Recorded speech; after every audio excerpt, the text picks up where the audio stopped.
દશાશ્રીમાળી સ્થાનકવાસી જૈન, ભાવનગર નિવાસી સ્વર્ગસ્થ હેમાણી ભોગીલાલ જયંતીલાલના પત્ની અસ્મિતાબેન ઉંમર વર્ષ 73 તારીખ 17 ને મંગળવારે અરિયન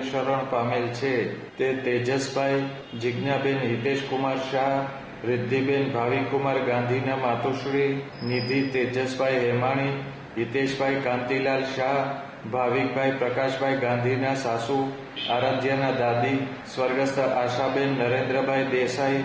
સ્વર્ગસ્થ મહેન્દ્રભાઈ જયંતીલાલ હેમાણીના ભાભી, જયદીપભાઈ વિધિબેનના મોટાબા, સ્વર્ગસ્થ ચંપકલાલ જમનાદાસ પારેખના દીકરી, સ્વર્ગસ્થ યોગેશભાઈ કૃષ્ણકાંત ચંપકલાલ પારેખના બેન, સ્વર્ગસ્થ દિનેશભાઈ ખીમચંદભાઈ વોરા લીલિયાવાળા, સ્વર્ગસ્થ કાંતિલાલ તલકચંદ શાહ, સ્વર્ગસ્થ પ્રકાશભાઈ અનોપચંદભાઈ ગાંધીના વેવાણ થાય. સ્વર્ગસ્થની સંયુક્ત સાદડી તારીખ 23 ને સોમવારે સવારે 10 થી 11:30 દરમિયાન સાંકળીબાઈ હોલ, જૈન દેરાસરની બાજુમાં કૃષ્ણનગર ભાવનગર ખાતે રાખેલ છે.